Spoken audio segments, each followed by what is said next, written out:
नमस्कार एंड स्वागत है आपका आईएएस पॉइंट के यूट्यूब चैनल पे। दोस्तों आज जो है हम लोग जियोग्राफी का चैप्टर 5 स्टार्ट करने वाले हैं। कल तक हम लोगों ने चैप्टर 4 को जलवायु जो था उसके बारे में अच्छे से डिस्कशन किया, अच्छे से पढ़ा। आज जो है हम लोग चैप्टर 5 की शुरुआत कर रहे हैं। आज चैप्टर 5 का हमारे पास सबसे पहले तो देखिए चैप्टर का सारे नाम अच्छे से याद कर लिया करो। चैप्टर 5 का क्या नाम है? प्राकृतिक वनस्पति तथा वन्य प्राणी। क्या है? प्राकृतिक वनस्पति तथा वन्य प्राणी हमारे चैप्टर 5 का नाम है। ठीक है, तो चैप्टर 5 को आज हम लोग अच्छे से डिस्कस करेंगे। सबसे पहले तुरंत वीडियो को शेयर कर दो अपने दोस्तों तक, उसके बाद क्लास को अटेंड करना शुरू करो। इसमें जो है हम लोग अच्छे से डिस्कस करेंगे क्या है कैसे, इस सभी के बारे में मैं आपको अच्छे से आज बताने वाला हूँ। तो वीडियो को आप लोग अंत तक देखिएगा और वीडियो पहले तो तुरंत अपने दोस्तों तक शेयर करो, उसके बाद क्लास लेना शुरू करो। ठीक है, तुम लोग वीडियो शेयर नहीं करते और कमेंट भी नहीं करते हो, तो कमेंट भी किया करो जो भी पूछा जाए, और वीडियो को दोस्तों तक शेयर भी करो। चलिए तो फिर आज की क्लास को बिना लेट किए शुरू करते हैं। तो आज की जो हमारा है यहाँ पे चैप्टर 5 के बारे में दिया हुआ है। यहाँ पे क्या है? क्या आपने कभी अपने स्कूल घर आसपास के मैदानों में भांति भांति के वृक्ष, झाड़ियां, पक्षियों को देखा है? अब देखे ही होंगे, जैसे कि मान लो पेड़ पौधे की बात करें अगर हम, तो आम के पेड़ देखते हो, नीम के पेड़ देखते हो, इमली के पेड़ देखते हो, बहुत सारे पेड़ रहते हैं ना। और अगर पक्षियों की बात करें तो बहुत तरह तरह की गौरैया और मतलब तमाम तरह की चिड़िया रहती हैं। और जैसे कि मतलब बहुत तरह तरह की चिड़ी, कौवा रहता है, बहुत सारे पक्षी रहते हैं, मतलब तरह तरह के पक्षी, कीड़े मकोड़े, मतलब हर अलग अलग तरह के सब रहते हैं ना। क्या वह एक ही प्रकार के अलग अलग तरह के हैं? मतलब सब अलग अलग तरह के हैं ना। भारत एक विशाल देश है, अतः इसमें अनेक प्रकार के जैव ऋतु की कल्पना, मतलब भारत जो है एक विशाल देश है, अनेक प्रकार के लोग, जैसे कि जम्मू कश्मीर से लेकर कन्याकुमारी तक के, मतलब पता नहीं किस प्रकार के लोग अलग अलग रहते हैं ना। हमारे देश में मुख्य 12 जैव विविधता वाले देशों में से एक है। मतलब कि जो 12 जैव विविधता वाला देश है विश्व में, उसमें से हमारा भी भारत एक देश है। ठीक है, लगभग 47,000 विभिन्न जातियों के पौधे पाए जाते हैं। मतलब कि जो है लगभग 47,000 विभिन्न जातियों के, मतलब अलग अलग प्रकार के पौधे जो है पाए जाते हैं। यह देश में 10वें स्थान पर और एशिया में चौथे स्थान पे है। मतलब कि जो ये देश है, मतलब कि अगर विश्व की बात करें, भारत जो है तो 10वें स्थान पे, और अगर एशिया की बात करें तो जो है चौथे स्थान पे, एशिया महाद्वीप में चौथे स्थान पे, और अगर विश्व की हम बात करेंगे तो 10वें स्थान पे। भारत में लगभग 15,000 फूलों के पौधे हैं। मतलब अपने देश भारत में ही लगभग 15,000 प्रकार के फूल हैं। मतलब एक दो प्रकार के नहीं, 15,000 प्रकार के फूल हैं। गुलाब, चमेली, गुड़हल, मतलब तमाम प्रकार के, इसी तरह के 15,000 प्रकार के फूल के पौधे हैं अपने देश भारत में, कहीं और नहीं, अपने देश भारत में। याद रखिएगा, विश्व में फूलों के पौधे का 6% इस देश में बहुत फूलों के, मतलब कि जो विश्व में 100% फूल आते हैं, पूरे विश्व के जो फूल आते हैं उसमें से, मतलब पूरे विश्व को छोड़ के जो है 6% जो फूल है वो जो है भारत देता है। मतलब कि 96% में पूरी दुनिया दे रही है, और 6%, मतलब सॉरी 96 नहीं, 94% जो है पूरी दुनिया दे रही है, और 6% जो है वो अपना देश भारत दे रहा है। समझ गए? अब देखिए दिया हुआ है, इस देश में बहुत से बिना फूलों के पौधे हैं। मतलब इस देश में जो है कुछ ऐसे भी पौधे हैं जो बिना फूल के हैं, मतलब बिना फूल के वो हैं, जैसे कि फर्न, शैवाल और कवक भी पाए जाते हैं। ठीक है, भारत में लगभग 89,000 जातियों के जानवर, विभिन्न प्रकार की मछलियां ताजे तथा समुद्री पानी में पाए जाते। मतलब कि 89,000 प्रकार की जातियां, मतलब 89,000 प्रकार की जातियों के जानवर पाए जाते हैं। मतलब 89,000, आप कल्पना कर सकते हो कि 89,000 मतलब कि 11,000 कम नहीं तो 1,00,000 प्रकार की प्रजातियां पाई जाती हैं जानवरों की। और अनेक विभिन्न मतलब अनेक प्रकार की मछलियों की मतलब प्रजातियां पाई जाती है जो समुद्र के पानी में रहती हैं, समुद्री पानी में रहती हैं। ठीक है, अब दिया हुआ है प्राकृतिक वनस्पति का अर्थ है कि वनस्पति वह भाग जो मनुष्य की सहायता के बिना अपने आप को पैदा होता है और लंबे समय तक उस मानवीय प्रभाव में रहता पड़ता है, उसे अक्षत वनस्पति कहते हैं। याद रखिएगा, अक्षत वनस्पति किसे कहते हैं, इंपॉर्टेंट है, नोट्स में नोट कर लो आप इसको।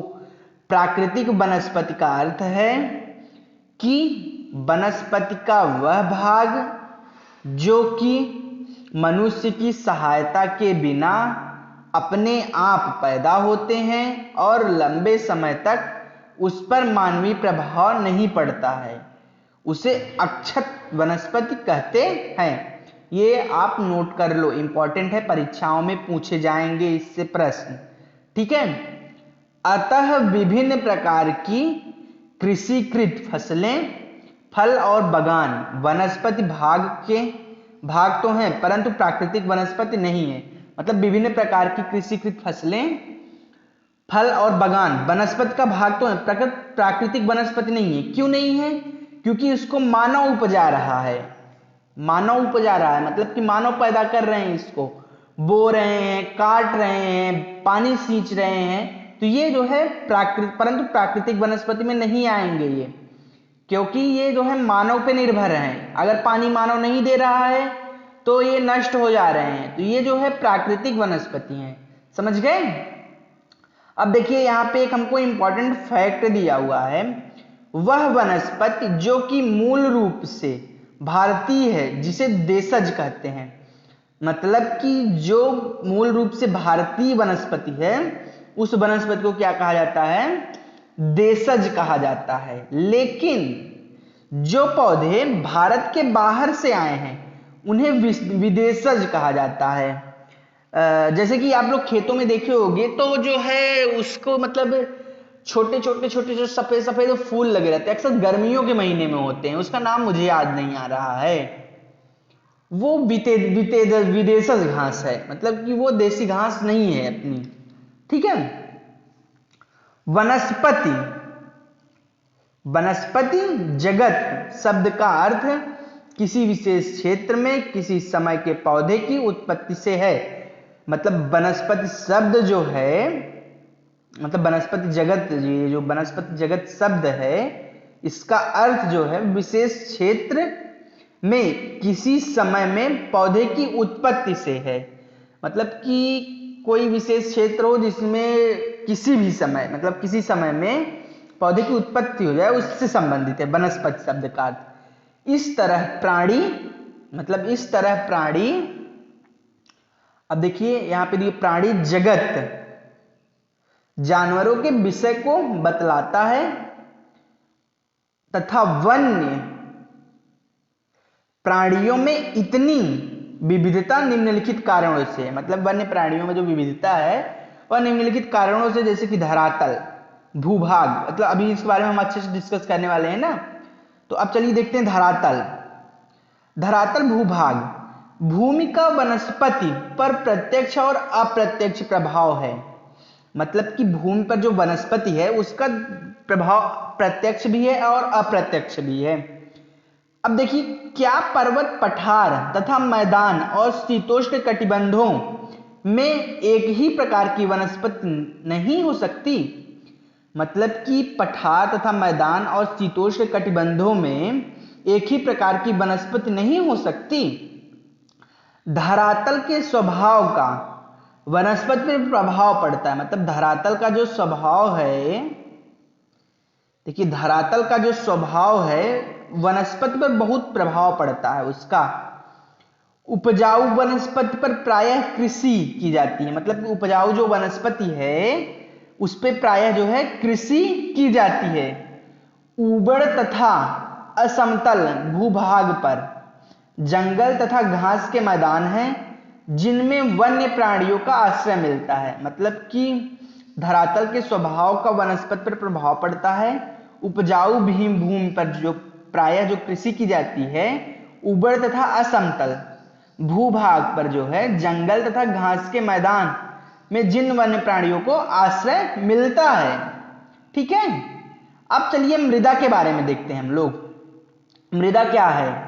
विभिन्न स्थानों पर अलग अलग प्रकार की मृदा पाई जाती है। मतलब कि हर जगह एक प्रकार की मिट्टी नहीं होती है, अलग अलग प्रकार की मिट्टी होती है। ये तो आपको बहुत अच्छी तरह से, कहीं बलुई मिट्टी होती है, कहीं उपजाऊ मिट्टी होती है, कहीं काली मिट्टी होती है, कहीं कंकड़ीली मिट्टी होती है। मतलब अलग अलग प्रकार की मिट्टियां होती हैं ना। तो जो विभिन्न प्रकार की वनस्पति का आधार है, मतलब कि जिस प्रकार की वनस्पति होती है वहां पे वो अलग अलग प्रकार की मिट्टियां पाई जाती हैं। तो ये नहीं है कि मतलब एक ही प्रकार की मिट्टियां पाई जाए, हर जगह अलग अलग प्रकार की मिट्टियां होती हैं जो कि वहां के अपेक्षा सही होती हैं, वहां के आधार होती हैं। मरुस्थल पर बलुई मिट्टी में कंटीली झालियां तथा नदियों में डेल्टा क्षेत्र में पर्णपाती वन पाए जाते हैं। अब देख सकते हो कि मरुस्थल में जो है कांटे कांटे, अभी देखते हो कि गर्मियों के समय में जब बारिश नहीं होती खूब खेत वेत सूख जाते हैं, और जो बलुई मिट्टी वाले खेत होते हैं अपने, उसमें कांटे कांटेदार पीले पीले फूल लगे वाले पौधे उगाते हैं ना। तो देखिए वो कंकरी, और नदियों के डेल्टा में देखते हो पर्णपाती वन, हरे भरे खूब बन रहते हैं। और पर्वतों की ढलानों में जहां मृदा मतलब परत गहरी और शंकुकारी वन पाए जाते हैं। तो देखते नहीं, मतलब शंकुकारी वन पाए जाते हैं, ऐसे ऐसे ऐसे पेड़ वाले वन। तो जो है हर जगह की मृदा के अनुसार जो है वो वहां के वनस्पति होती हैं, मृदा के अनुसार ही वहां की वनस्पति का आधार होता है। ठीक है, अब चलिए जलवायु के बारे में देखते हैं। फिलहाल तो जलवायु के बारे में हम लोगों ने अच्छे से पिछले चैप्टर में डिस्कस किया हुआ है। तापमान वनस्पति की विविधता तथा विशेषता तापमान और वायु की नमी पर निर्भर करती है। मतलब वनस्पति की विविधता तथा विशेषता जो है तापमान, वायु और नमी पर निर्भर करती है। अभी मैंने बताया ना कि जो कृषि जो है कि किसानों पर निर्भर रहती हैं। तो अभी पानी ना बरसे तो सूख जाएंगी, हवा ना बहे तो मतलब खराब हो जाएंगी। तो नमी पर निर्भर रहती, तापमान पर निर्भर रहती है वनस्पति।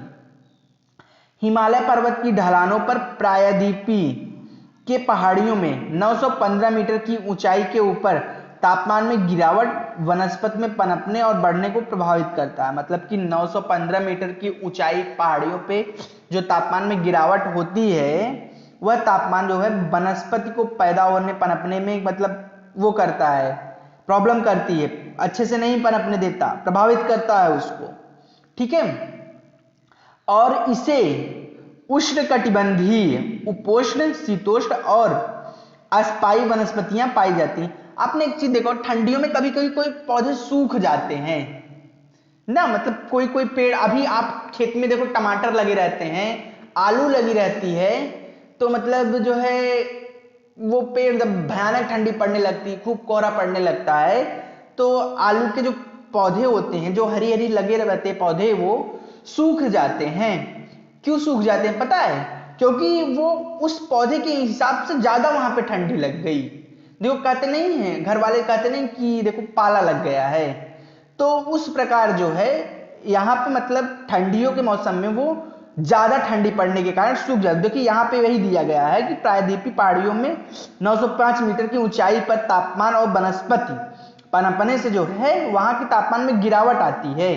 तो इस प्रकार जो है तापमान में गिरावट आती है, वो सूख जाते हैं। तो इसी तरह से वहां मतलब ठंडियों में, आप एग्जाम्पल के तौर पे मैं बता रहा हूं कि टमाटर और आलू एग्जाम्पल एक बता रहा हूं कि इस तरह से मतलब सूख जाते हैं।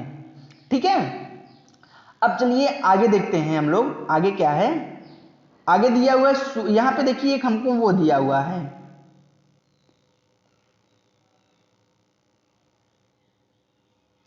ये देखिए पहले तो स्रोत जो लिया गया भारत पर्यावरण एटलस जून 2001। फिलहाल इसका तो कोई मतलब नहीं क्योंकि जून 2001 का डेटा है। तो यहाँ पे अब 2020 चल रहा है तो 19 साल पहले का डेटा है। तो यहाँ पे ये इतने मायने हम लोगों के लिए रखता नहीं है। आप एक बार मतलब इतना मायने ये नहीं है हमारे लिए, क्योंकि ये डेटा पुराना हो चुका है, तो यहाँ पे गलत भी हो सकता है अगर आप इसको पढ़ लेंगे, तो इसलिए मैं आपको ये नहीं बताऊंगा, क्योंकि आप भ्रम में पढ़ सकते हो। देखिए सूर्य का प्रकाश, सूर्य का प्रकाश, किसी भी स्थान पर सूर्य का प्रकाश का समय उस स्थान के अक्षांश, समुद्र तल की ऊंचाई एवं ऋतु पर निर्भर करता है।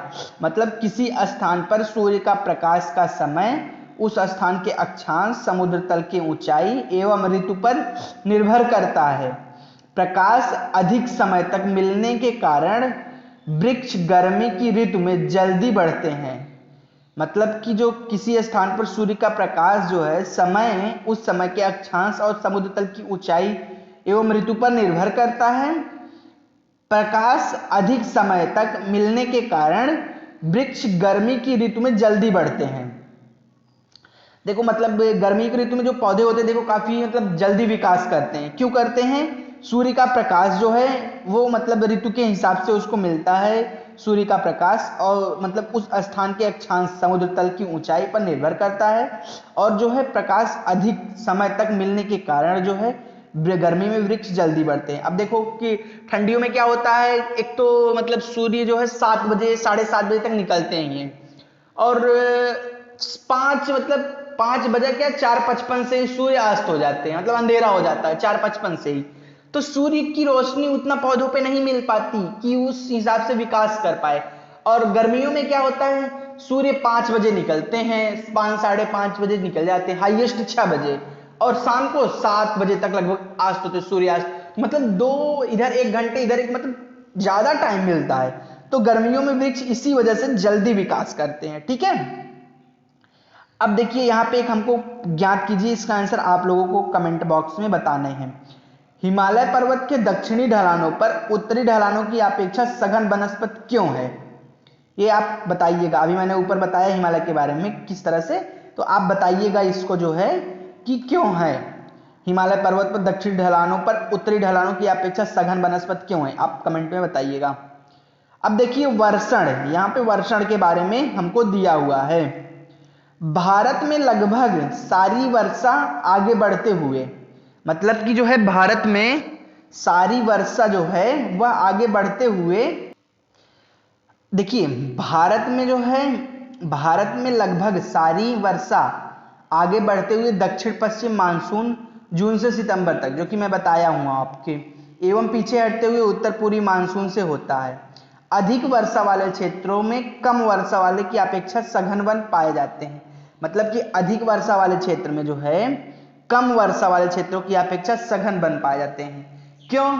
क्योंकि वहां पे मतलब एक अनुकूल उस मतलब पेड़ पौधे के अनुकूल पानी मिलता है। अब जहां अधिक वर्षा होगी तो वहां पे उसके मतलब ज्यादा हो जाएगा। कोई भी चीज एक लिमिट में होनी चाहिए ना, अभी अधिक हो जाएगी तो भी गड़बड़ हो जाएगा, ज्यादा हो जाएगी। अभी आप ही देख लो, अभी आपको भूख लगी हो 2 रोटी की और आपको मम्मी ला के दे दी 4 रोटी, तो खाओगे 4 रोटी? खा तो लो, मतलब मम्मी जबरदस्ती की खा तो लोगे, फिर वही है कि ओवर मतलब हो जाएगा पेट में। तो इस वजह से कि एक पानी भी सेम वही चीज है कि ज्यादा मिलने के बाद दिक्कत होने लगती है। अब यहाँ पे देखिए अगर वही जो है खाने अब ज्यादा प्रतिदिन खाते रहोगे तो मोटे हो जाओगे, साइड इफेक्ट होने लगेगा। तो सेम चीज यहाँ पे भी हो रहा है वर्षा में कि अभी ज्यादा पानी मिलने लगेगा तो पेड़ खराब होने लगेंगे। अब चलिए आगे देखते हैं, ज्ञात कीजिए कि ये है पश्चिमी घाट में जो है, पश्चिमी घाट की पश्चिमी ढलानों पे पूर्वी ढलानों की अपेक्षा सघन वन क्यों है? सेम वही वाला ऊपर वाला, तो आप ये भी बताइएगा।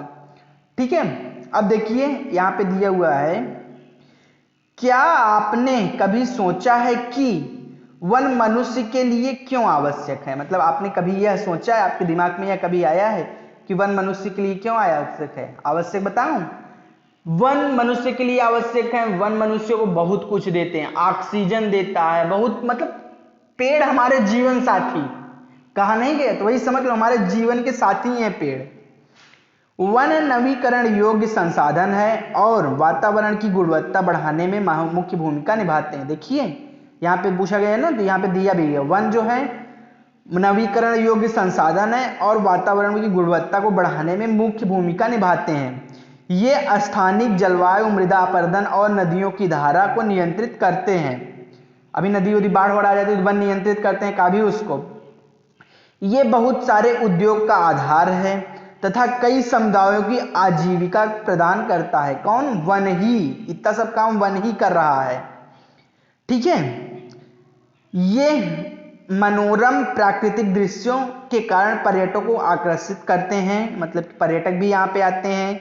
और ये पवन तथा तापमान को नियंत्रित करते हैं। ये वन के फायदे हैं, नोट कर लीजिएगा, वन के फायदे ही ये हैं। आप इसको अच्छे से नोट कर लीजिएगा, इंपॉर्टेंट है क्योंकि ये वन के फायदे हैं। मतलब कि पवन और तापमान को नियंत्रित करता है और वर्षा लाने में सहायक होता है। वन ही वर्षा लाने में सहायक होता है। इनसे मृदा को जीवाश्म मिलता है तथा वन्य प्राणियों को आश्रय, जंगली जीव जो हैं वहीं पे रहते हैं। तो वन के ये फायदे हैं, आप मोस्ट इंपॉर्टेंट है, नोट कर लीजिएगा। बहुत सारी परीक्षाओं में वन के फायदे आपके मेंस में काम आएंगे, वन के फायदे के बारे में। ठीक है। प्राकृतिक वनस्पति में कई कारणों से बहुत बदलाव आया है। मतलब प्राकृतिक वनस्पति जो है कई कारणों से बहुत बदलाव आया, जैसे कि कृषि के लिए अधिक क्षेत्र की मांग, वनस्पति के कई कारणों में बहुत बदलाव, जैसे कृषि के क्षेत्र के लिए अधिक मांग, उद्योगों का विकास, शहरीकरण परियोजनाएं और जो है शहरीकरण परियोजनाएं और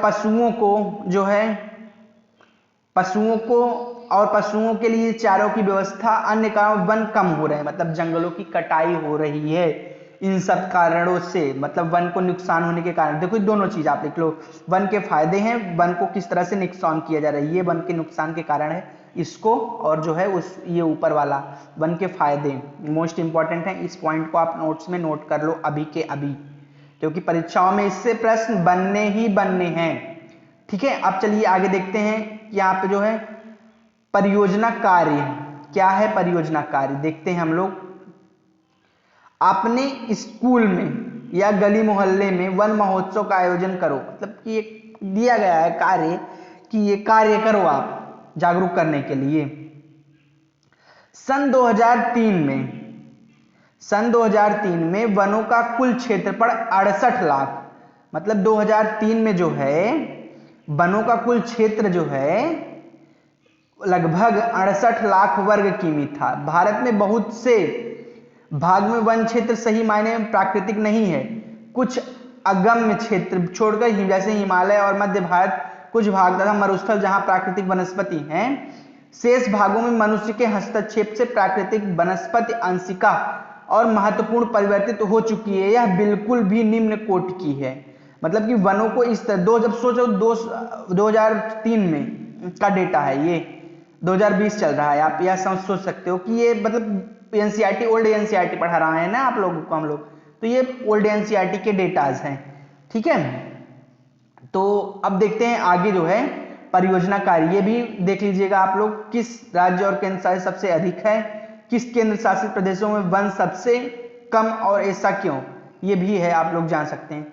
अभी ये देखिए एक फैक्ट दिया हुआ है, सन 2001 में वनों का कुल क्षेत्रफल भारत के क्षेत्रफल से 22.55%, मतलब कि जो है वन जो थे वो भारत के क्षेत्रफल जो है उसमें 22.55% सिर्फ वन थे 2001 में। ठीक है। अब वर्तमान में जो नहीं है। पारिस्थितिकी तंत्र, इसके बारे में दोस्तों हम लोग कल अच्छे से डिस्कस करेंगे। पारिस्थितिकी तंत्र के बारे में हम लोग जो है अच्छे से डिस्कस करेंगे। आज जो है हम लोग बस इतना ही, कल जो है हम लोग पारिस्थितिकी तंत्र के बारे में अच्छे से डिस्कस करेंगे। आज हम लोगों ने सूर्य का प्रकाश, वर्षण, वन के फायदे और लाभ, और फिर जो है तापमान, मृदा, भूभाग, इन सब के बारे में अच्छे से डिस्कस किया। कल जो है हम लोग जो है डिस्कस करेंगे, वो हमारा टॉपिक रहेगा पारिस्थितिकी तंत्र। आज के चैप्टर का नाम भी आप लोग याद कर लीजिएगा, नोट कर लीजिएगा, प्राकृतिक वनस्पति तथा वन्य प्राणी। ठीक है दोस्तों, तो bye bye and take care, और वीडियो को अभी अपने दोस्तों तक शेयर करके ही जाना। ओके दोस्तों, बाय बाय, मस्त रहिए, व्यस्त रहिए एंड टेक केयर।